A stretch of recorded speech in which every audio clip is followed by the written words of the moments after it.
నూలు నూలులో శతాబ్దాల గౌరవం, పట్టు పరంపరకు ప్రతీక, సంప్రదాయానికి శాశ్వత చిరునామా సఖీ. సుమన్ టీవీ ప్రేక్షకులకు నమస్కారం. ప్రస్తుతం మనతో పాటు ఉన్నారు ప్రముఖ ఆస్ట్రాలజర్ గోనుగుంట్ల సురేష్ బాబు గారు.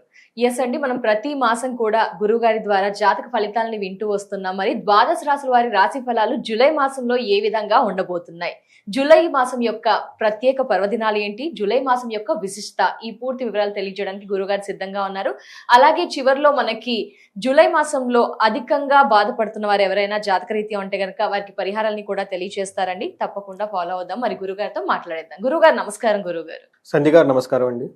గురుగారు, మరి ద్వాదశ రాశుల వారి రాశి ఫలాలు ఎలా ఉండబోతున్నాయి తెలియజేస్తూ వస్తారు కదా గురుగారు ప్రతి మాసం కూడా. అలాగే తెలియజేస్తూ మరి జూలై యొక్క విశిష్టత, ప్రత్యేక పర్వదినాలు, ఎలాంటి పరిహారాలు ఏంటి అవన్నీ కూడా తెలియజేయరా గురుగారు? ఓం గం గణపతియే నమః. స్వర్ణలక్ష్మి నమస్తే అస్తు. పరబ్రహ్మ స్వరూపిణి రాజ్యం దేహి ధనం దేహి సర్వకామాంచ దేహి మే. ఫస్ట్ అందరికి గణపతిని ప్రార్థిద్దాము. చక్కగా ప్రతి ఒక్కళ్ళకి బుద్ధి సిద్ధి అంటే ఇంటెలిజెన్స్ చాలా బాగుండాలి, చేసిన ప్రతి పనిలో సక్సెస్ కావాలని కోరుకుందాం. గణపతిని ప్రార్థిద్దాం. తర్వాత స్వర్ణలక్ష్మి అమ్మవారి వల్ల ప్రతి ఒక్కళ్ళు ప్రతి నిమిషం ఆనందంగా ఉత్సాహంగా ఉండాలి. వాళ్ళకి అనుకున్నవి జరిగినా జరగకపోయినా కానీ, వాళ్ళకి నచ్చిన వాళ్ళ దగ్గర లేకపోయినా కానీ వీళ్ళు మాత్రం చక్కగా నవ్వుతూ హ్యాపీగా ఉండాలని చెప్పేసి పరబ్రహ్మ స్వరూపిణి అంటారు అమ్మవారిని. అది మనం ఫస్ట్ కోరుకుంటూ, అంతేకాకుండా రాజ్యలక్ష్మి అమ్మవారు రాజ్యం దేహి, ప్రతి ఒక్కళ్ళు వీళ్ళకి ఒక అధికారము, పవరు, స్టేటస్, ఉన్నతమైన స్థితి, సమాజంలో గౌరవం మర్యాదలు కలగాలని అమ్మవారిని ప్రార్థిద్దాం. అంతేకాకుండా మన కలియుగంలో ధనానికి ఎక్కువ ప్రాధాన్యం ఉంటుంది కాబట్టి ప్రతి ఒక్కళ్ళు కూడాను విశేషమైన ధనం వాళ్ళ ఇంటి నిండా, వాళ్ళ బ్యాంకుల అకౌంట్లో ఎక్కడ పెట్టినా ధనం ఉండాలని చెప్పేసి అమ్మవారిని ప్రార్థిస్తూ, ఇంకా మెయిన్ సర్వకామాంచ సిద్ధి, ఇంకా మనకి చెప్పుకోలేని రకరకాల కోరికలు అందరికీ ఉంటాయి కాబట్టి ఈ కోరికలు అందరూ కూడా చక్కగా నెరవేరాలని చెప్పేసి అమ్మవారిని మనం ప్రార్థిద్దాం. మనం ప్రతి మంత్ చెప్పుకున్నట్లే ఒక్కొక్క మంత్ రాశి ఫలాలు చెప్పుకుంటున్నట్లుగా మనం జూలై మంత్ రాశి ఫలాలు చెప్పుకుంటున్నాం. ఈ జూలై మంత్ రాశి ఫలాలు గమనిస్తే మనకి ఈ మాసం రెండు తెలుగు మాసాల ప్రకారం రెండు కలిసి ఉంటుందండి. ఒకటి వచ్చేటప్పటికి నిజ జ్యేష్ఠ మాసం ఫస్ట్ 14 days ఉంటుంది. అక్కడ నుంచి ఆషాఢ మాసం వస్తుంది. నిజ జ్యేష్ఠ మాసం ఆషాఢ అంటే పౌర్ణమి తర్వాత, పౌర్ణమి నుంచి మనకి స్టార్ట్ అవుతుంది. అంటే సెకండ్ పార్ట్ ఆఫ్ జ్యేష్ఠ మాసం, నిజ జ్యేష్ఠ మాసం, తర్వాత ఆషాఢ మాసం. ఈ రెండు మాసాలు కలిపి ఉందన్నమాట. అది 15 days, ఇది 15 days, టోటల్ గా 30 days ఈ మంత్ లో ఉన్నాయన్నమాట. ఇందులో ఇంకా మనకి చాలా ముఖ్యమైన విశేషాలు కూడా ఉన్నాయండి. ఒకటి జ్యోతిష శాస్త్రం ప్రకారంగా గ్రహాల మార్పుతో పాటుగా మనం రెగ్యులర్ గా ఎప్పుడు అనుకునే చాలా గొప్ప గొప్ప పండుగలన్నీ ఈ జూలై మంత్ లో మనకి స్టార్ట్ అవుతున్నాయి. ఫస్ట్ అందరు తెలుసుకోవాల్సింది ఏంటంటే ఇది గురు మౌఢమి అని మనకు ఒకటి మోడం స్టార్ట్ అవుతుంది. గురు మౌఢ్యమి, గురు మోడం అంటూ ఉంటారు. ఇది ఏమవుతుందంటేనండి, ఇది మనకి 15వ తారీఖు నుంచి స్టార్ట్ అవుతుంది. ఎప్పుడైతే 15వ తారీఖు నుంచి స్టార్ట్ అవుతూ ఉంటుందో ఈ 15వ నుంచి మనకి నెక్స్ట్ మంత్ 13th వరకు అందులో వివాహాలు కానివ్వండి, గృహ ప్రవేశాలు లాంటివి ఇలాంటివి ఉండవు. గురు బలం తగ్గుతుంది, గురు మోడం అంటారు. నెక్స్ట్ మనకి ఏమవుతుందంటే కర్కాటక సంక్రమణ అంటే దక్షిణాయనం స్టార్ట్ అవుతుంది. ఇది మనకి 17వ తారీఖు నుంచి స్టార్ట్ అవుతుంది. ఇందులో కాకుండా మనకి చతుర్మాస వ్రతం అని చెప్పేసి 4 మాసాల వ్రతం చేస్తుంటారు. అందులో మనకి తొలి ఏకాదశి స్టార్ట్ అవుతుంది. ఇది కూడా ఈ మాసంలోనే ఉంది. లాస్ట్ లో ఈ మాసం వచ్చేటప్పటికి గురు పూర్ణిమతో ఉందండి. గురు పూర్ణిమతో ఈ మాసం ఆల్మోస్ట్ మనకి ఎండ్ అవుతుంది. మనకి జూలైలోనే ఉంది. ఇంకా అందరికి బాగా ఈ మధ్య బాగా విపరీతంగా చేస్తుంది ఏంటంటే అది మనకి ఏమంటారంటే గుప్త నవరాత్రులు అంటారు. గుప్త నవరాత్రులు, వారాహి నవరాత్రులు అంటూ ఉంటారు. ఇవన్నీ కూడా మనకి జూలై 14వ తారీఖు నుంచి 22 వరకు ఉన్నాయి అన్నమాట. చూసారా ఎన్ని విశిష్టతలు కలిగి ఉన్నాయి మంత్ లో. చాలా అద్భుతం. ఆషాఢ, మౌఢ్యమి, గుప్త నవరాత్రులు అన్నా, వారాహి నవరాత్రులు అదే వస్తుంది. గురు పూర్ణిమ కూడా ఇక్కడే ఉంది. సో ఇంట్లో ఇవి అన్ని మనకి పండగలు, ముఖ్యమైన విశేషాలు మనం చెప్పుకోవచ్చు. అయితే జ్యోతిష శాస్త్రం ప్రకారం గ్రహాల మార్పు కూడా ఇందులో ఉన్నాయండి. మనం రెగ్యులర్ చెప్పుకుంటూ ఉంటాం. అందులో జూలైలో 3 గ్రహాలు మారుతా ఉన్నాయి. అవి సూర్యుడు, బుధుడు, శుక్రుడు. శుక్రుడు వచ్చేటప్పటికి జూలై 4వ తారీఖున, బుధుడు వచ్చేటప్పటికి జూలై 7వ తారీఖున, సూర్యుడు 14వ తారీఖున మూవ్ అవుతున్నారు అనమాట. సో ఇన్ని రకాల విశిష్టలు, ఇటు పక్కన గ్రహాల మార్పులు, ఇటు పక్కన ఋతువుల మార్పు, కార్తెల మార్పులు, దక్షిణాయనం, ఉత్తరాయణం మార్పు, గుప్త నవరాత్రులు ఇన్ని కలిసి ఉన్నాయి కాబట్టి ఒక బెస్ట్ టైంలోకి, అద్భుతమైన మంత్లోకి మనం వెళ్తున్నాము. అన్ని రాసుల వారికి 12 రాసుల వారికి సమృద్ధిగా, సుభిక్షంగా ఉండాలని చెప్పేసి మనం కోరుకుంటూ ఒక్కొక్క రాశి వారికి ఎలా ఉందో తెలుసుకునే ప్రయత్నం సద్వినియోగపరుచుకుంటే మంచి ఫలితాలని కూడా పొందవచ్చు అందరూ కూడా. అద్భుతంగా అండి. అందుకే కదండి మన మహర్షులు ఎందుకు పెట్టారంటే మనం సంతోషంగా, హ్యాపీగా ఉండాలి. ధర్మార్థ కామ మోక్షాల్లో మనం టాప్ గా ఉండాలి. ధనం మనలాగా ఎవరు సంపాదించకూడదు. అర్థం, కామాలు మనలాగా ఫుల్ ఎంజాయ్ చేసి అవతల లైఫ్ ని. అదే Yes. సినిమాలో పెద్దలాగా లైఫ్ ఒకటే ఒకటే కదండి, కదా. సినిమాలా ఉండదు అనమాట. Yes. నెక్స్ట్ ఇంకేం చెప్తారంటే ధర్మం కూడా మనం బద్ధంగా పాటించాలి. ఎప్పుడైతే మనం ధర్మబద్ధంగా ఉంటామో జనరేషన్స్ దాన్ని ఎంజాయ్ చేస్తారు. మనం Yes. ఎంజాయ్ చేస్తాం కాదు కదా, పక్కన వాళ్ళు కూడా గురుగారు. ఎంజాయ్ చేసుకోవాలి. నెక్స్ట్ అలానే మనకి మోక్షం, సమాజాన్ని కూడా కొంత ఇచ్చే విధంగా మనలాగా ఎవరు దాన ధర్మాలు చేయకూడదు, అల్టిమేట్ మనం ఇంకా. అలా 12 రాసుల వారు చక్కగా ఉండాలని చెప్పేసి కోరుకుంటూ ఒక్కొక్క రాశి గురించి చెప్పుకుంటూ లాస్ట్ లో పరిహారాలు కూడా చెప్పాను. ఎవరైనా కనుక సమస్యలు బాధలతో ఉంటే అందరితో ఆగకుండా ఒకసారి కన్సల్ట్ అయితే మనం వాళ్ళకి కూడా హెల్ప్ చేద్దాం. గురుగారు, మరి కర్కాటక రాశి వారికి జూలై మాసం అంతా కూడా ఎలా ఉండబోతుంది గురుగారు? కర్కాటక రాశి వాళ్ళకి 50-50గా ఉంటుందండి.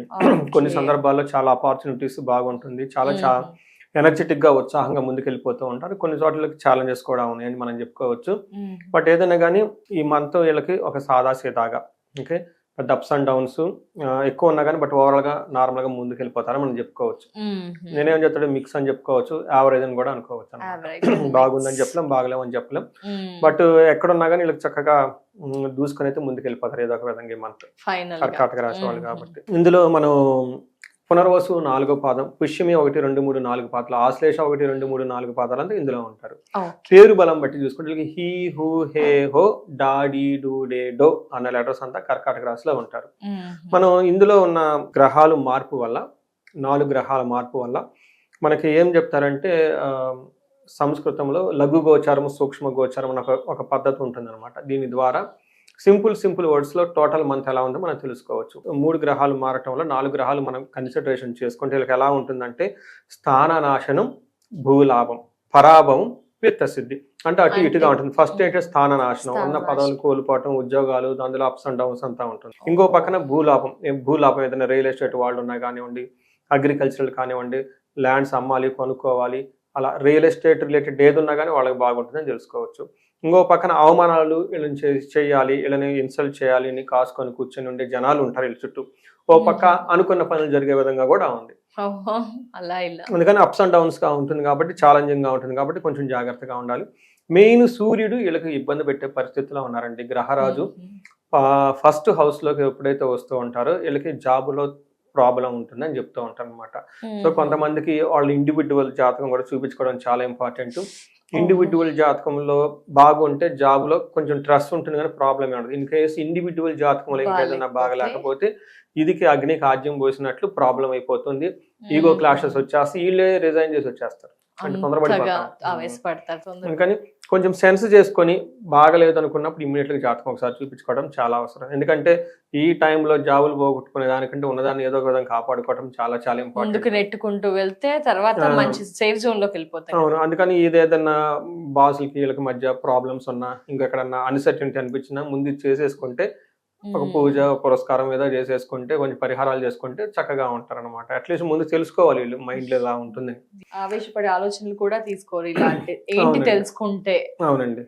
సో ఎందుకంటే మనకేం చెప్తారంటే ఫస్ట్ హౌస్ లో సూర్యుడు ఉండటం ఏమవుతుందంటే దేహాతి సతతం సంతాప కాలాతిక్రమణ భోజనం బంధు మిత్ర సుహృద్వేష చంద్రరాశి గతో రవి అంటారు. అంటే దీని మీనింగ్ ఏంటి, దేహార్తి అంటే ఫిజికల్ గా చాలా టైర్డ్నెస్ గా ఉంటుంది. కాలాతిక్రమణ భోజనం, టయానికి భోజనం చేయకుండా ఎక్కువగా ఉంటూ ఉంటారు, హడావుడిగా ఎక్కువగా ఉంటారు. 2 బంధుమిత్ర సుహృద్వేష, బంధువులతోటి మిత్రులతోటి గొడవలు పడుతూ ఉంటారు అని చెప్తూ ఉంటారు. బట్ ఓవరాల్ గా చూసుకుంటే వీళ్ళకి భార్యకి హెల్త్ కాంప్లికేషన్స్ ఉండే అవకాశం ఎక్కువగా ఉంటుంది, జాగ్రత్తగా చూసుకోవాలి. బట్ ఏ ప్రకారంగా చూసుకున్నా కానీ టయానికి భోజనం చేయటం, డైట్ అంతా చక్కగా పెట్టుకోవటం, అందరితోటి మంచి రిలేషన్షిప్ మెయింటైన్ చేయటం అనేది చాలా చాలా ఇంపార్టెంట్, అది గమనించాలి. నెక్స్ట్ మనకి కుజుడు వీళ్ళకి మంచి చాలా యోగ్యతను ఇస్తూ ఉన్నాడండి. కుజుడు వీళ్ళకి చాలా హైలైట్ అనమాట. ఎందుకంటే కుజుడు 11th హౌస్ లో ఉండటం చాలా చాలా మంచిది.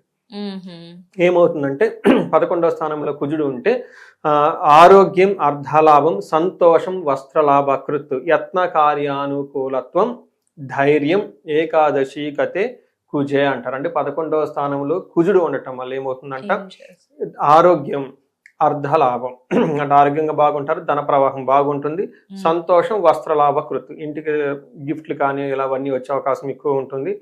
మెయిన్ యత్న కార్యానుకూలత్వం, ఏదైనా కనుక పని చేస్తే అందులో సక్సెస్ వస్తుందని మనం చెప్పుకోవచ్చు. తర్వాత అంతేకాకుండా వీళ్ళకి మనీ సక్సెస్ అంతా వస్తుంది. ఒక్క విషయంలో జాగ్రత్తగా ఉండాలి, ఫైనాన్స్ విషయంలో జాగ్రత్తగా ఉంటే అంతా బాగుంటుందని చెప్పుకోవచ్చు. మరి ఓవరాల్ గా మనకు కుజుడు వీళ్ళకి అనుకూలంగా ఉన్నారు. నెక్స్ట్ బుధుడు వచ్చేటప్పటికి వీళ్ళకి ఏం చెప్తారంటే శత్రుపీడ, అపజయము, ఉద్యోగ దారిద్ర్యము. అగైన్ ఉద్యోగంలో ఇబ్బంది పడే అవకాశం ఎక్కువగా ఉంటుంది. బుధుడు 12వ స్థానంలో ఉండడం కూడా అంత మంచిది కాదు. పర్టికులర్ సాఫ్ట్వేర్ వాళ్ళు ఎవరైనా ఉంటే బుధుడు వాళ్ళ ప్రొఫెషన్కి రిప్రజెంటేషన్ ఇస్తూ ఉంటారు కాబట్టి అప్స్ అండ్ డౌన్స్ ఎక్కువగా ఉంటుంది. మాట్లాడేవాళ్ళు, మీడియా ప్రతినిధులు, వాళ్ళు పబ్లిక్గా మాట్లాడేవాళ్ళు జాగ్రత్తగా ఉండటం చాలా అవసరం. ఉద్యోగంలో ఇబ్బందులు వచ్చే అవకాశం ఉంటుంది. భిన్నాభిప్రాయాలు, multiple thoughts, multiple opinions, full కన్ఫ్యూజన్లో ఉంటారని తెలుసుకోవచ్చు. మోస్ట్ ఇంపార్టెంట్, శుక్రుడు 2వ స్థానంలో ఉండటం చాలా మంచిది అని చెప్తారు. శుక్రుడు 2వ స్థానంలో ఉంటే ఏమవుతుందంట, కుటుంబ సౌఖ్యం, ఆరోగ్యం, స్త్రీ సల్లాభం, యశత్కరం, దేహ సౌఖ్యం, వస్త్రలాభం, ద్వితీయ స్థానగే భృగు అంటారు. 2వ స్థానంలో శుక్రుడు భృగు ఉంటే ఏమవుతుంది, కుటుంబంలో చాలా ఆరోగ్యంగా ఉంటారు, సౌఖ్యంగా ఉంటుంది, స్త్రీ సల్లాభం, లేడీస్ తోటి చాలా చక్కగా మాట్లాడుతూ ఉంటారు, యశత్కరం అంటే కీర్తి ప్రతిష్టలు వస్తాయి అని చెప్పుకోవచ్చు, దేహ సౌఖ్యం, ఫిజికల్ గా చాలా బాగుంటుంది, అంతేకాకుండా టైంకి మంచి ఫుడ్ తీసుకుంటారు, చక్కగా ఉంటారని చెప్పుకోవచ్చు. ఇన్ కేస్ లేడీస్ ఎవరైనా ఉంటే వాళ్ళతో ఎవరైనా భేదాభిప్రాయాలు కుటుంబంలో ఉంటే అవన్నీ పోతాయి, చక్కగా ముందుకెళ్ళిపోతారని తెలుసుకోవచ్చు. ఒక రకంగా చూసుకుంటే 2 గ్రహాలు కొంచెం ఇబ్బంది పెడుతున్నారు, 2 గ్రహాలు పాజిటివ్ గా ఉండి అటు ఇటు కొంచెం ఏమంటే ఆలోచించుకొని ఎక్కడైతే మనం బాగుంటుందో అట్లా టైం స్పెండ్ చేసి కొంచెం వివాదంగా ఉన్న చోట కొంచెం సహనంగా పేషెన్సీగా ఉంటే ముందుకు వెళ్ళిపోవచ్చు అని చెప్పుకోవచ్చు. జాబ్ పరంగా ఏమైనా ఉంటే కనుక పర్సనల్ గా జాతకం చూపించుకుంటే బెటర్ కదా సార్? కరెక్ట్ అండి. ఎస్ గురువు గారు, గ్రహాల పరంగా అయితే ఇంపాక్ట్ ఈ విధంగా ఉంది. నక్షత్రాలు ఏమంటున్నాయి గురుగారు నక్షత్రాల పరంగా? నక్షత్రాలు చూసుకుంటే నక్షత్రాలు చాలా బాగున్నాయని మనం చెప్పుకోవచ్చు అండి. వీళ్ళకి పునర్వసు వాళ్ళకి ఫస్ట్ క్షేమంగా ఉంటారు, సంపదలు ఉంటుంది, ధనలాభం ఉంటుంది. మరి ఎక్కడ ప్రాబ్లం అంటే నాశనం, అనుకున్న దాన్ని పని కాకుండా ఎక్కడో ఆగిపోయే అవకాశం ఉంటుంది. మృత్యు భయం, అసలు ఫ్యూచర్ ఏంటి, అసలు ఎలా వెళ్ళాలి, ఒక అన్సర్టనిటీ ఉండే అవకాశం ఉంటుంది. పుష్యమి నక్షత్రం వాళ్ళకి వీళ్ళకి కూడా సేమ్, క్షేమంగా ఉంటారు, సౌఖ్యంగా ఉంటారు, ధనలాభం ఉంటుంది, మృష్టాన్నం చక్కగా భోజనం అన్ని చేసుకుంటూ ఉంటారు. ఇంతేకాకుండా వీళ్ళకి మృత్యు భయము, నాశనము 2 చూపిస్తుంది. అనుకున్న పని కాకుండా ఆగిపోతుంది, ఇల్లు బాగా డిస్టర్బ్ అయిపోతారు. దీనితో మళ్ళీ ఫ్యూచర్ గురించి ఎక్కువ ఆలోచిస్తూ ఉంటారు, అసలు ఎలా ఉంటుంది, ఏంటి, అసలు ఈ ప్రాజెక్ట్ అంతా ముందుకెళ్తుంది, అసలు మనం ముందుకెళ్తామా, ఎక్కడ ఆగిపోతామా, చాలా టెన్షన్ పడుతూ ఉంటారు అనమాట. ఆశ్లేష నక్షత్రం వాళ్ళకి కూడా సేమ్, క్షేమంగా ఉంటారు, సౌఖ్యంగా ఉంటారు, చక్కగా విందులు వినోదాలు, ఫుడ్ అంతా బాగుంటుంది, లాభప్రదంగా ఉంటుంది. వీళ్ళకి కూడా మృత్యు భయము, దేనికో ఒక దాని గురించి అసలు ఏమవుతుంది, ఫ్యూచర్ ఎలా ఉంటుంది ఏంటి అని చెప్పేసి ఒక లిమిటెడ్గా ఉన్న ఈ బాండింగ్ నుంచి ఎలా ముందుకు అసలు వెళ్తామా లేదా ఏంటి అని ఒక ఆలోచనతో ఎక్కువ ఉంటారు. ఇది నక్షత్రం ప్రకారం మనం చెప్పుకోవచ్చు అండి. సో ఇంకా వేరికి లత్తా అవన్నీ ఏం లేదు కాబట్టి సహజంగా మిగతా అన్ని విషయాల్లో బాగుందని గమనించవచ్చు. ఏం పరిహారాలు పాటించాలంటారు గురుగారు కర్కాటక రాశి వారు? ఇది ఆదిత్య హృదయ స్తోత్రం చదవడం చాలా చాలా ఇంపార్టెంట్. రెండోది హనుమాన్ కార్యసిద్ధి మంత్రం చదవడం కూడా చాలా ఇంపార్టెంట్. ఈ రెండిటి యాక్చువల్గా కాంబినేషన్ అండి. నేను రెమెడీస్ ఎవరికని చెప్పినప్పుడు ఆదిత్య హృదయ స్తోత్రంతో పాటుగా హనుమాన్ కార్యసిద్ధి మంత్రం 2 చాలా పవర్ఫుల్ కాంబినేషన్. ఇది చేసుకుంటూ ఉంటే చాలా బాగుంటుంది. ఇక సూర్యుడికి ఆర్గం చేయటం, ఎవరైనా సంధ్యావందనము లేకుంటే గాయత్రి మంత్రం వినటం చదవటం ఇవి చేసుకుంటే ఇంకా చాలా బాగుంటుంది. ఇంతవరకు చేసుకుంటే సరిపోతుంది. ఒక్కసారి ఇండివిజువల్ గా బాగా స్ట్రెస్ గా ఫీల్ అవుతున్నామండి, గ్రోత్ లేదు, ఇబ్బంది పడిపోతున్నాం, జాబ్ లో ఏమైనా ఇబ్బందులు, ఫ్యామిలీస్ ఫోర్ సీన్ అనమాట, ముందుగానే యాంటిసిపేట్ చేసుకొని ఏదైనా ప్రాబ్లం గా ఉంది అని ముందుగానే అలర్ట్ అయ్యి కొంచెం పరిహారాలు చేసుకుంటే బాగుంటుంది. తప్పకుండా.